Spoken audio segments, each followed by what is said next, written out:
Sorry, just getting my challah, and I'm like, oh my goodness, we've got to have double challah, we've got to make our bracha, and we're going to count Sfiras HaOmer, and all the exciting things. And I love your headscarf. So welcome our wonderful Aidel. Such a pleasure. And we are going to have the time where we are booked in already now for June. So put it in your diary. I've booked it in. So we're getting in your diary. I'm not going to call you again at this time. I said, thank God we have people like Aidel, like Rebbetzin Treblow, who we're able to phone and say, it's okay, Rebbetzin, it's allowed, I'm allowed, I'm here and I'm allowed to. They give the other people smecha, why not, But it's such a pleasure and it's so lovely to have everybody. And we also, when we're learning in the schus of people, and we're learning really for Klal Yisrael, and we're learning in the schus of Rachel Devora, Bas David for an Aliyah and a Shamas, and she was just a beautiful neshama that we're all going to continue to learn from, and also that we wish the refuahs and Yeshuas for everyone. And I actually left my phone somewhere in the house, so I'm not sure where, but Abigail Shine's mum should just have a wonderful matriarch here of Golders Green should have a refuah shalema. It is one of those, the Glynn household, I have to say. I did in their garden. I had my first hymns on a Shabbos afternoon. So we have these wonderful things that have brought us to this wonderful place.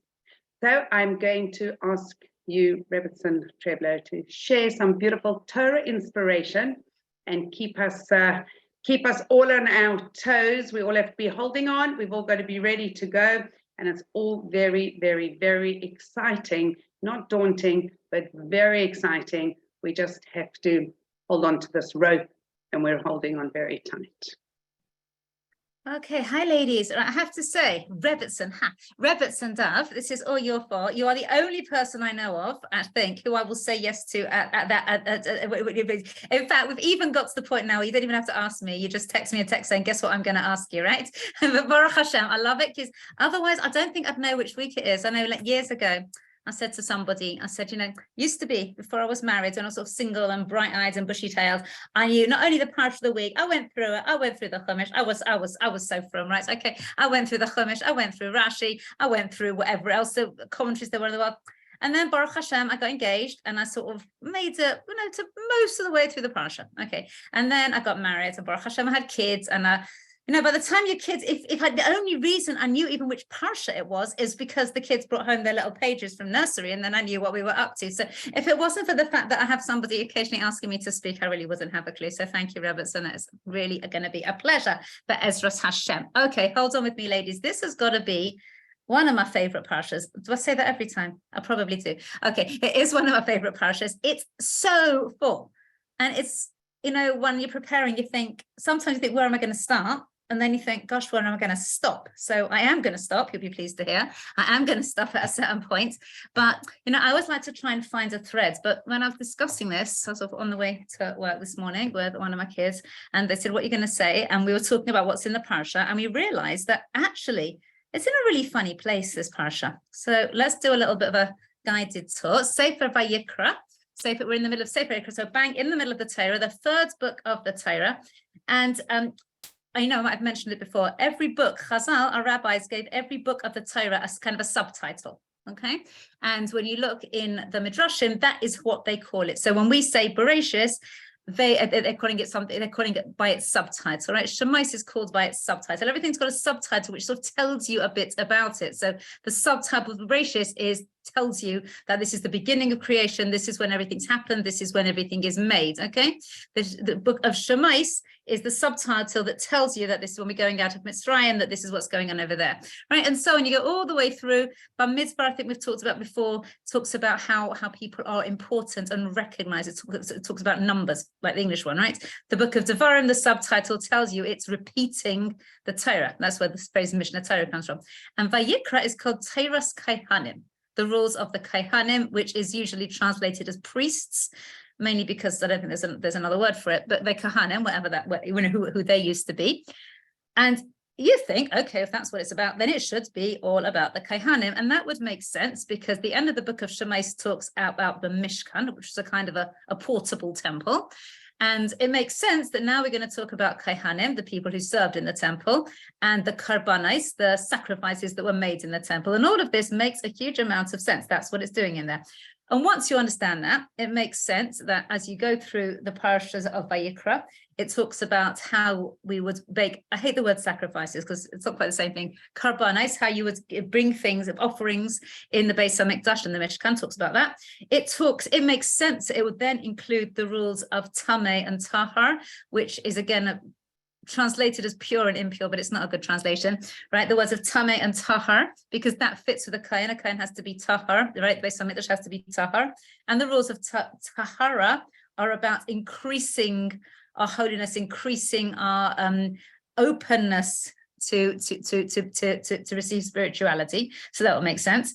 It makes sense, and it's not up to me to say, so we understand why the book of Vayikra, Teres Kahanim, also includes the rules of kosher animals, okay? Because you're talking about karbanos, you're talking about what opens us up to spirituality, what makes us, what are the holier or not holier things, whatever. It all seems to make a lot of sense and or fit in. And then we get even the rules of arayas, right? The rules of forbidden relationships, which come in last week's parasha and a bit in, well, we have two parashas this week, Achrei Mais and Kadeshim.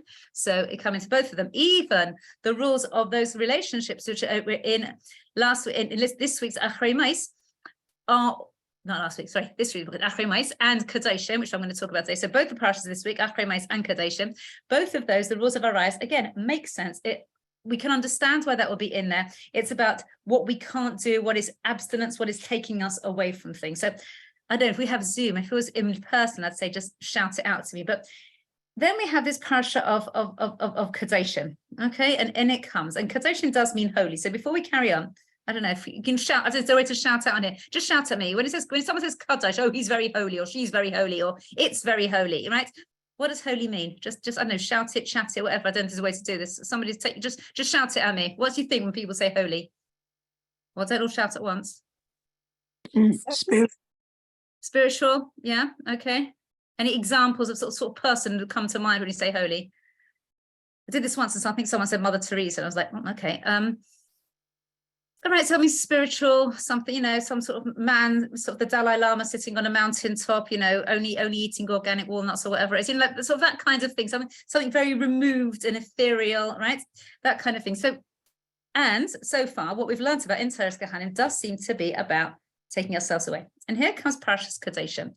And once you get past the first pasuk, it's not at all about taking ourselves away from anything. It seems very, very strange. So but it's all everyone's favorite mitzvahs. That's why I love this parasha. Okay, so just as a quick sample, right? There's loads of them. Sample of some of the things we're talking about. Okay, we have got about fearing, honoring our parents. The Shabbos makes an entrance again. Okay, so that would make sense. Not davening to idols would again make sense. Okay, so not make sense, but we understand where that will be in here. A bit about karbanos, again, that fits in. And then we've got things like when you are a farmer and you are harvesting your field, okay, this is a brilliant mitzvah. The only mitzvah you have to not have kavanah to do, right? The only mitzvah, this is always our Shabbos riddle, right? What is the only mitzvah? If you're at Shabbos table and you ask everyone, you want to really stump everyone, the only mitzvah that if you intend to do it, you can't do it. Right, and that is the mitzvah of shichacha, right? If you're harvesting your field and you forget something, you don't go back for it, you leave it for the poor people. So you can only do that mitzvah if you don't mean to do it, because if you mean to do it, you haven't forgotten it, right? Okay, so all that sort of thing, right? We're talking about that we leave a corner of our field. Sorry, we don't leave a corner of our field for the poor people. Okay, when we don't steal, don't lie.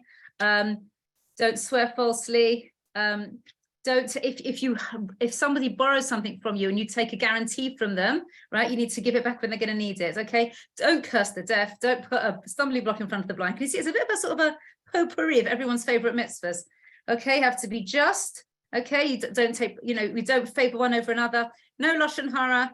Making sure people, so the mitzvah of rebuke. Can you see what I'm saying? I'm not going to, and I'm not even up to, I think, the first break in the parasha yet. Okay, no revenge, V'ahavtarecha kamecha, we all know that one.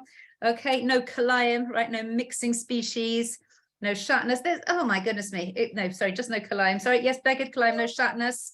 Right. Oh, no. And I've only got to Shalishi. Okay, so I'm not even a third of the way through the parasha yet. And it's and it got loads and loads and loads of different mitzvahs. Okay. And what have they got to do with Kedusha? So we're going to have a little bit of an explore. Okay, and we're going to start off with our definitions. I asked you what it meant, somebody who's spiritual. Okay, so here we go. Rashi tells us, okay, and I'm just going to look down. You're not going to get my beautiful eyes just for a minute. Rashi tells us, Kadeshim Tiyu. So his first words are, you Purushin, separate yourselves off, min arayas, from forbidden relationships, or min ha'avera, and from averas in general. Okay, so that's what Rashi is telling us. Okay, every time you want it to be, kadeshim tiyu, right? So you want to keep yourselves holy, keep yourselves a level away, and specifically in that area of relationships. Ramban adds to that. Right, it's a very, very famous Ramban. It's quite long, so I'm not going to go through the whole of it. But his concept is similar to this. He says, so in Yankee, I'm not going to do it inside. His hera ba'ares b'machle masurim v'hetera habir ishta v'achelis habasa v'yayin. Im kain, he says, if so, yimsa balataiva makam leheya shutaf bismas ishay nishav harbos olias b'soy v'yayin b'zolala basar lamay. Which means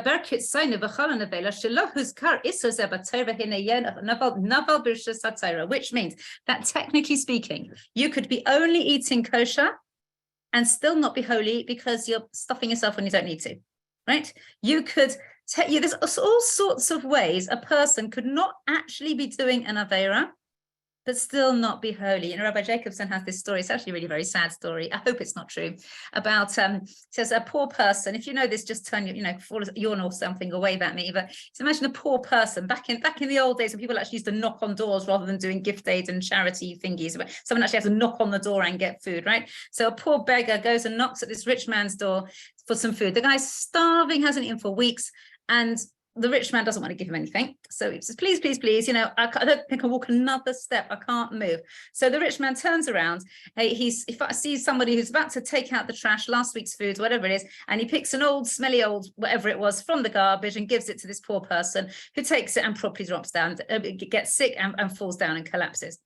So they call whatever they had for Hatzalah in those days, and off goes the poor man. Okay, goes off to hospital. And the next day, the rich man said, there's a poor man he was at our door and he went to hospital. I'm going to go and do the mitzvah of Bikar Chaylim. And off he goes. He puts on his nice coat and his nice hat, and off he goes to be Mavakar Chaylim. And he comes back very proud of himself. He's done a mitzvah. He's gone to do Bikar Chaylim. He's gone to visit the sick. Well, unfortunately, our poor chap, having eaten this dodgy fish and been pretty weak anyway, actually finally, he breathes his last and he passes away. So the rich man says to his wife the next evening, that man who was at our house, the one I went to visit, unfortunately, he passed away and there's a levaya, and I am going to do the mitzvah of going to a levaya. So he puts on his hat and he puts on his coat and off he goes, and he goes to the levaya, and he comes back terribly pleased with himself because he's done a fantastic mitzvah. And then, of course, the next day he goes to make a minyan for Kaddish at the Shiva, and he's very, very proud of himself. That's a navar b'shus Torah. He's done loads and loads of mitzvahs, but he's totally, utterly missed the point because that was not the point to start with. Okay, so the Ramban tells us, wherever Hashem's given us guidelines here, but we have an extra guideline, which is even when there's the guidelines, and this is where we're going to go with this one. The secret of Yiddishkeit, well, one of the many, is knowing when. Okay, is knowing when to do things. Okay, it's a really interesting idea. We're going to get back to in a minute. Okay, hang on to it for a sec because I want to bring one other little piece in here. Okay, Kadeshim means knowing when to do things, knowing how much is enough, knowing where your limits are, makes us into our highest self. So being holy here's what we're going to go with this, becoming the highest, the best person we can, not being the minimum person we can. But that doesn't necessarily mean going to one extreme or another. It means knowing what's okay when, and knowing that trying to know what Hashem wants us to do. Okay, we don't know, but that's why we have Rabbanim, we have people to ask, but working out what is it at this point is actually what Hashem wants me to do. Because you can, like we said, you can take all the rules and all the regulations and you can do you can twist them if you want, but we have a mitzvah kadoshim to you, okay? One of the places we see that, and this isn't what I'm going to say, but it's just such a lovely idea, I'm going to bring it in anyway. We talked a lot about how How would you become? What's that got to do with the Talmidim of Aaron, the people of the children of Aaron, right? The Kohanim, right? Mishnah and Pirkei Avos, we're doing it in the summer Shabbos. Tells us a very famous Pirkei Avos says, "Havemi Talmidav shel Aaron, be like the Talmidim, the students of Aaron. I have shalom, love peace. Roidev shalom, run after peace. I have a brias, love the other creatures. We'll get to that in a minute. The makarvan la Torah, and bring them close to Torah." Meaning what? It's not, we don't bring people close to Torah by being right. Right? I remember we had it's a very cute story where we were away recently, had a whole big family gathering. And we had a bit of a disagreement, as you do when you're away, about which way to go to get to somewhere, right? This one wants to go this way, this one thought it was quicker that way. So we followed one person's idea. Turns out they were wrong. Okay, so we're going this bit, it's Shabbos afternoon, we're going for a walk, the playground's this way, the playground's that way, which way are we going to go? This way, that way. We choose one way, we go according to one person, and we discover we were totally wrong, and we spent quite a long time on a hot Shabbos afternoon walking in the wrong direction. So what do you think the person who said go the other way said? See, I'm right. I told you I was right. Oh no, this took about 5 minutes. And at one point, my nephew, who is not, I don't know if he's going to know I said this, so I'll have to tell him, said, put his arm around the I'm right, and said, you are right. You are absolutely right. But I want to tell you something, right? You can be right all you want. It doesn't matter. Okay, so that's my thing this week. Write all you want, it doesn't matter. What the Talmidim of Aaron say, and we're going to get back to this, is it's not, if you are going to be a Kohen, and if we are going to be like the Kohanim, we're not doing things because it's right in the sense that I think I'm right. What we do is we do things, again, within the boundaries of Torah. We'll get to that. The bottom line is, am I doing this because I love my fellow creatures? And once I do that, then everybody, including them, becomes closer to Torah. So, nobody I know of goes into, well, I hope, no one goes into kiruv, into teaching, into anything like that, because they want to show everyone how right they are. I mean, if they are, they're not going to do a very good job. But if you're doing anything out of love, out of valuing other people, we get back to this in a minute, valuing other people, then you're going to bring everybody closer to their best selves, because you're looking at who their best self is, who's my best self, and working towards that one. So here we are in the middle of this book about Kohanim, who did that. That was what they did. Valuing people, helping them become higher, more spiritual, like you said, becoming better. We're learning about how to do that for ourselves, how to love other people, how to love ourselves, with the underneath intention of bringing everybody into a more spiritual state, because we're being our highest person. So bear those two in mind, okay? Becoming our best selves, everyone becoming their best selves, and that's how we move. And then the other part is knowing how and when to do that. And it does kind of go together. Okay, and that brings us to a very famous pasuk in Parashas Kadeshim. Okay, it says like this: you should love your fellow creatures. Rabbi Sindar, I think it's the first ever Dvar Torah I heard from your husband, right? This is a very, very long time ago. You can tell him I still remember him quoting Rabbi Twersky. You can tell him I said so. Yeah, there we go. Right, because how are you going to love your fellow as yourself if you don't love yourself, right? So that was my very first Russia I ever heard him say, I think, or it's the first one I remember, I'm not sure. But either way, that was, so what we know this, okay, we have there's actually an argument, not an argument, a discussion in Chazal, in the Mishnah, okay? We know, they made a song about it. Rabbi Akiva says, loving your fellow person as yourself is klal gadol. It's the most important thing in the Torah. It's the one statement that if you had to say something, that's the one you'd say, okay? He has a bit of a discussion with another Tana, Benazir, who says the main pasuk in the Torah is, which I don't have in front of me, so I have to quote. I don't like quoting from the Torah Bapeh, but it is the idea that Hashem made everybody in the Tselem Elokim Baratam, that everybody is made in the image of Hashem. What's the difference? One saying love your fellow as yourself. The other one is saying the most important thing is that Hashem, is that everyone is made in the image of Hashem. Now they sound the same. Then why do you need both of them? Why do you not need both of them? Rav Left, there's a massive difference, and it's the difference that we have all the time in Torah when we kind of. Sorry, I can't see who it is, but somebody's unmuted. Needs either if you can mute. Thank you. Okay, sorry. Right. Okay, it happens quite a lot in the Torah where we've got to pull in two directions. In fact, Rav Soloveitchik says that the essence of Yiddishkeit, like we said, is knowing when. There's all through the Torah, there's a pull in two directions, okay? So, for example, if you've been learning about the Aimer and you know the different sephiros that we go through, okay? So you have chesed, this sort of kindness reaching outward on one hand, you have gevura, which is about limits on the other hand, and the essence of what our job in the world is to know when is which. When is it right to go for chesed? When do we go gevura? When are we supposed to find this beautiful place in the middle called tiferes, okay? Next sephiros down, there's something called netzach, something called chayid. When do we find that bit in the middle? Where's that middle bit?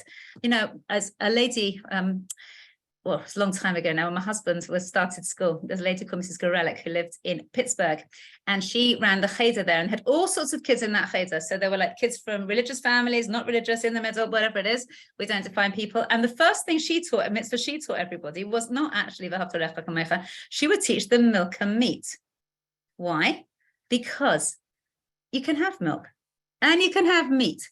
And the secret of being a good Jew is knowing when you're allowed to have this and when you're allowed to have that. You can't have your milk straight after your meat. Doesn't mean you can't have it. You can have it. But the secret is, if there's milk and there's meat, our job is to work out when. When is it appropriate? And one of the ways of looking at what's holy, one of the ways of looking at what's our best self, one of the ways of knowing how do I reach out to other people, how do I look at what I need to do for myself, is knowing when. Right? When is it appropriate? Kadosh is knowing where the boundaries are and where we need to put them. That's one way of looking at it. So Rav Lev points out that this argument between, not an argument, this question about which is the key pasuk in the Torah, is it v'ahavta l'reacha kamecha? Is it loving your fellow person as yourself? Or is it b'selem elokim, the idea of being in the image that everybody is part of Hashem? Is a part of that, because they're kind of saying the same thing. They're kind of saying the same thing. And if you're like Rabbi Akiva and you value yourself properly and you understand that you are made in B'Tselem Elokim, then you will love your fellow as yourself. But if you don't, let's say you're struggling with your self-esteem, doesn't matter, because at least let us notice that everybody can be a better person, that everybody has got a spark of Hashem in them, everybody's got an Hashama, and everybody can grow. Well, what Rav Lev wants to say is like this. He says, like we said, there's two of everything. On the one hand, there's the individual as an individual, right? I am an individual. And on the other hand, we're part of a community. Sometimes we have to see ourselves as just, this is about me and this is about my growth, and you are an individual. And sometimes you have to see ourselves as part of a whole. You can't only do one. Why can you only do one? If you only see, I'm an individual and I value my individuality and your individuality, that's great, but we're not really going to be able to work together.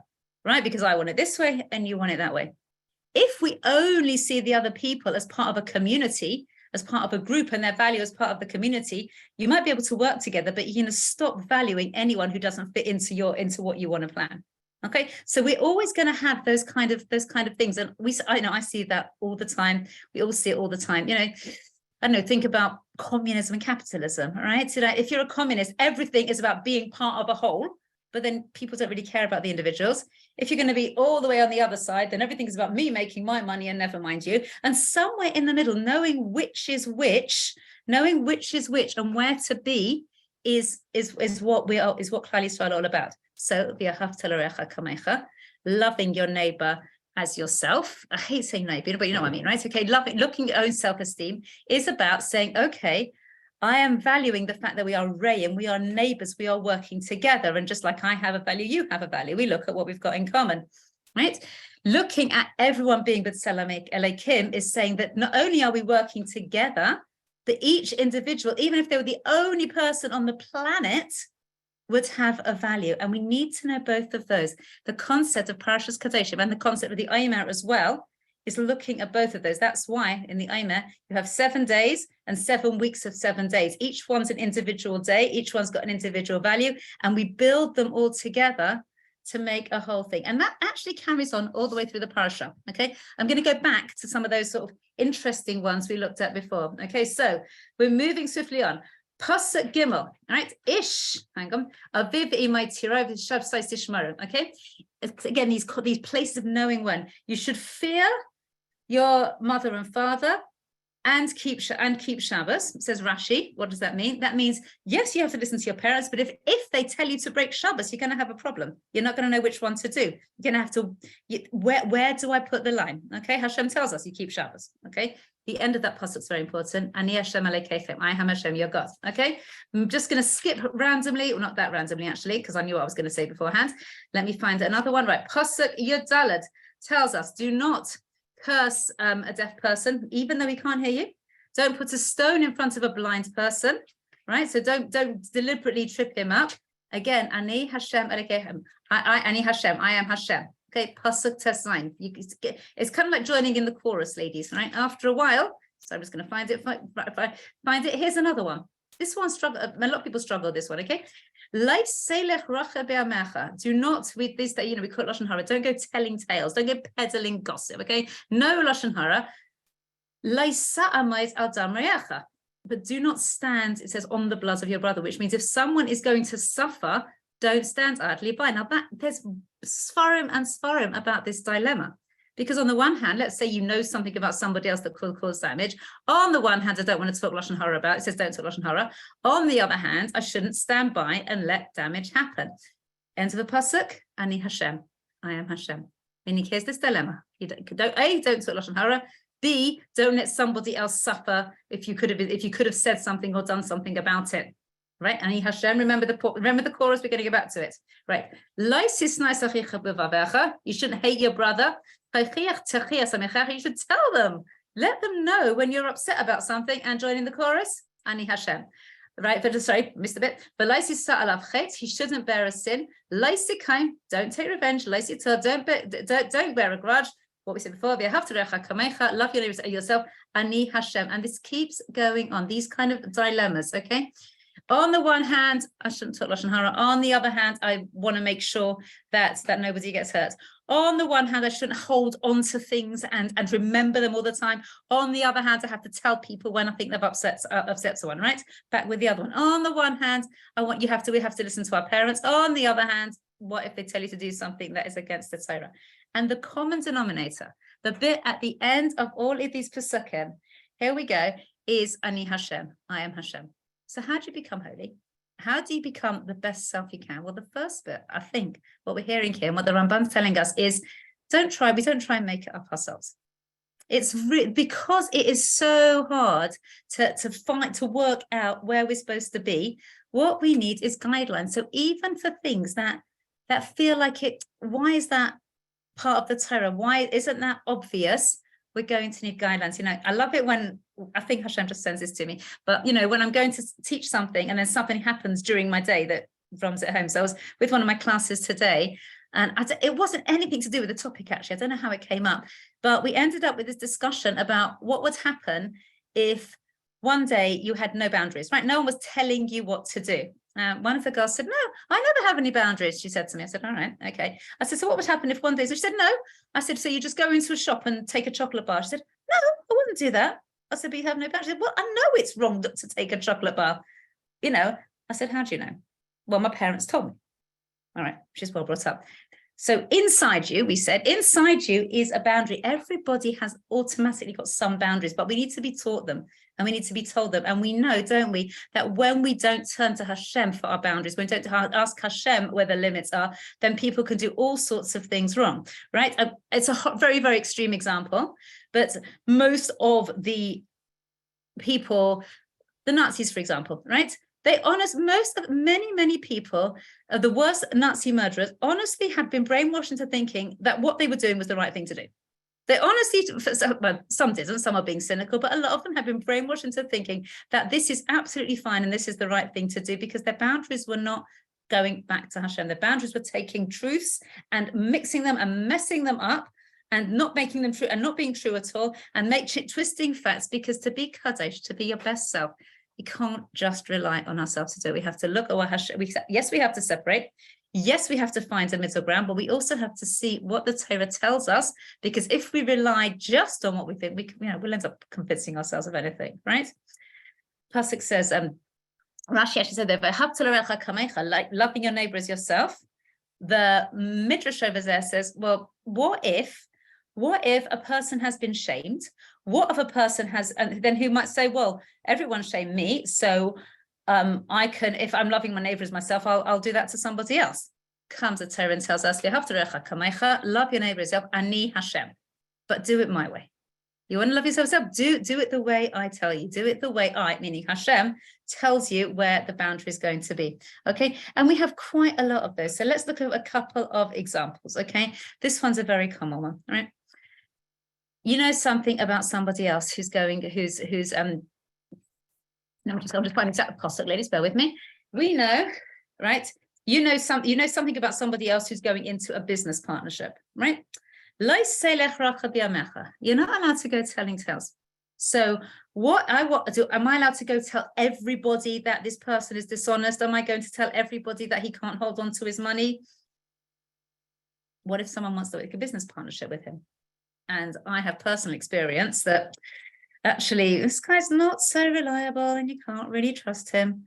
So if I'm being very, very good and not talking Lashon Hara, I've got a problem, because I've got the other bit of the pain pasuk, which is Leisama Dadam Reacha, the same bits, which is Leisama Dadam Reacha, don't stand by on your brother's blood, meaning don't let it be that somebody struggles, that somebody suffers because of you.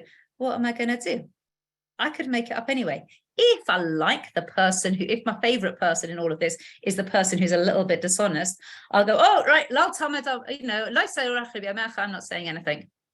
If the person I like best out of all of this and the one I prefer is the guy who's trying to go into business, and I don't really like the guy who was dishonest, and anyway he upset, he did something dishonest to me, then I'll choose the other side of the pasuk, right? Comes the pasuk and tells us, Ani Hashem, always Ani Hashem. If I'm not sure what to do, can I trust myself? Can I say that I am really loving that other person as myself? I can't. I'm a little bit clouded over here. What do? Ani Hashem, I go look, I go find out, I go research it, I look in my Shemira Salosh, I look in whichever Sfarim I've got, and when in doubt, Baruch Hashem for telephones, I pick up the phone and I ask, you call your local rabbi, whoever you want to call. But being Kadosh isn't something we can make up by ourselves. Okay, because it's that saying this is technically allowed, and this I know is not allowed, and that bit in the middle where I want to expand myself and expand my spiritual muscles, the hardest thing to do. Now, this is interesting because I said this thousands of years ago. They said, make Hashem's will your way, your will like Hashem's will.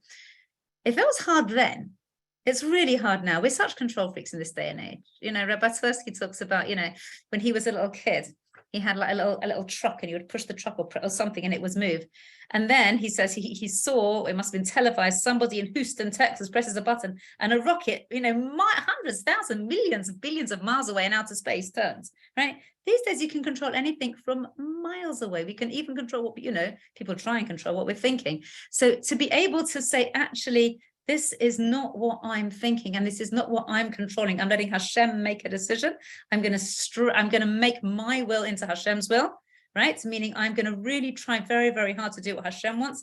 Is such an expansion, is such a growth place within ourselves that we're opening ourselves up to the light of Kedusha that might not be there if all we're doing is thinking very blinkered and letting our own desires and our needs sway. So the idea of when am I going to do this comes to opening ourselves up. Okay, we have another one, right? Example. Okay, telling somebody, right? We don't keep a pledge. A person leaves something by you that they're going to need. Okay, then you have to pay it. It doesn't matter how many rules and regulations you've got on your side. Another one just before that, incredible one. When somebody's judging, all right? We've talked about this. When someone's judging a court case, even if they feel sorry for the poor person, there's a poor person, a rich person, and you think that the poor person, well, he needs the money, and the rich person, well, he doesn't really need the money, nothing doing. We go by the guidelines. We don't try and make it up ourselves, because if we do, we're putting ourselves in front of what Hashem wants, and then we're getting in the way of that becoming more holy and spiritual. And I know for me, that's a real tough one, because it's always very, very easy to find something to back you up, isn't it? When you want something enough, you can find a pasuk somewhere, or you can find something somewhere that says, oh no, I'm right. Okay, you can be like my nephew said, you can be right and right and right as much as you want. Being kadosh to you, right, is part of that. It's saying there is the boundary.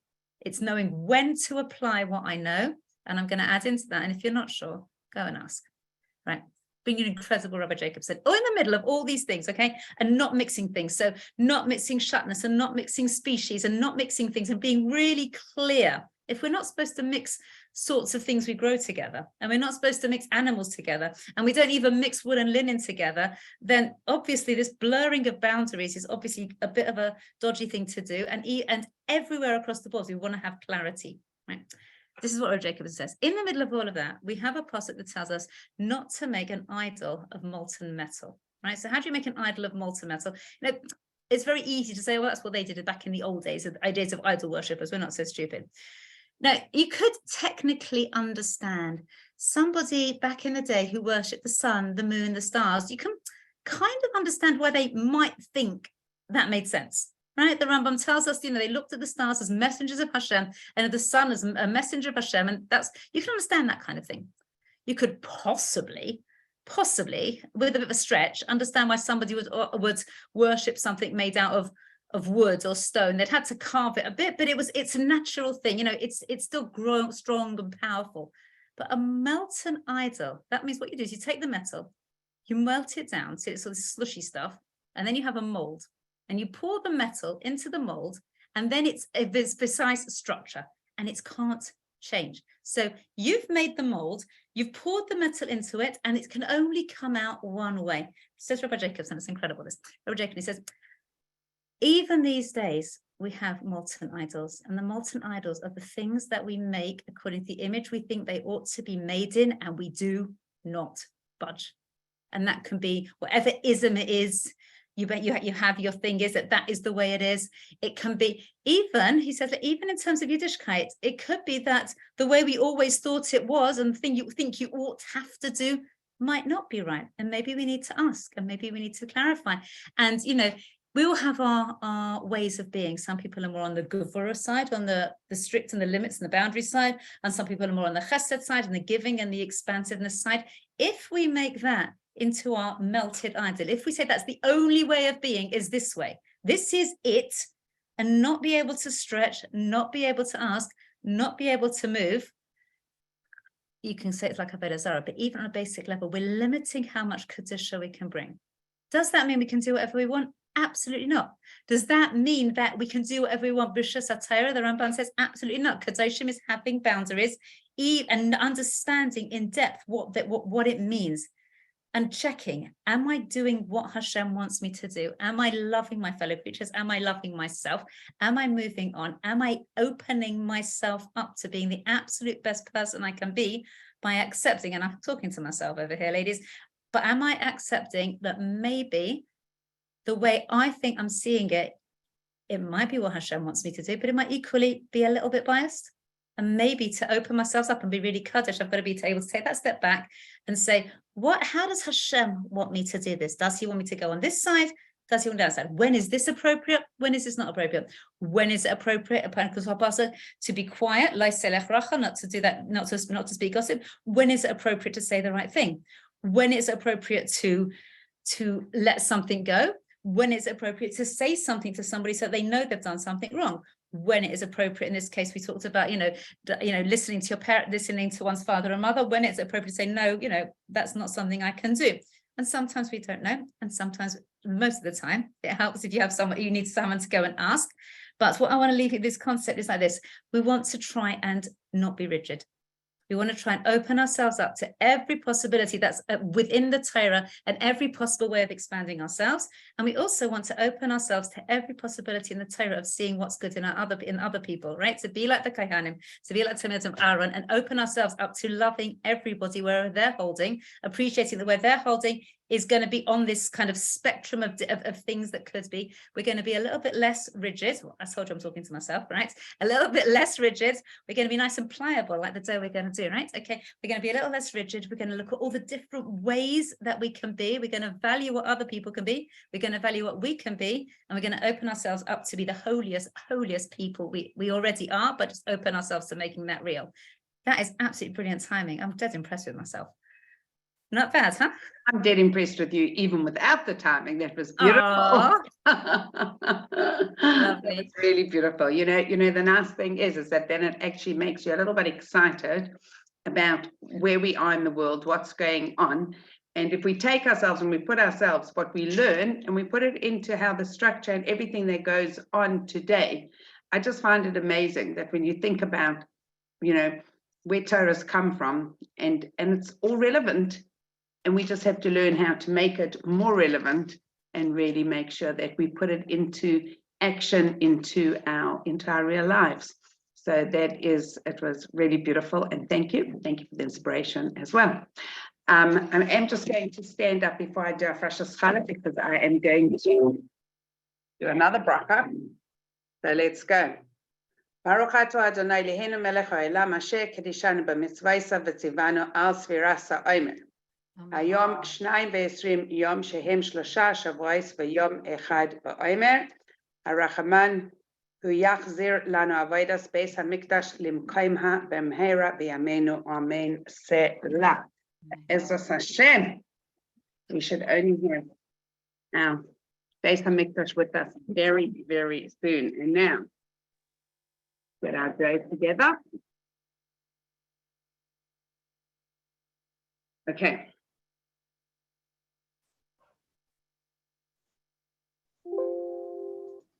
Baruch atah Adonai Eloheinu melech haolam asher kidishanu b'mitzvaysa v'tzivanu lahafrish chala min ha'isa harei zu chala. And the zechus of the mitzvah of Hafrashas chala, that we should all be zoichet. Amen. Amen. Very, very soon for the Kohanim in the time of the Beis HaMikdash.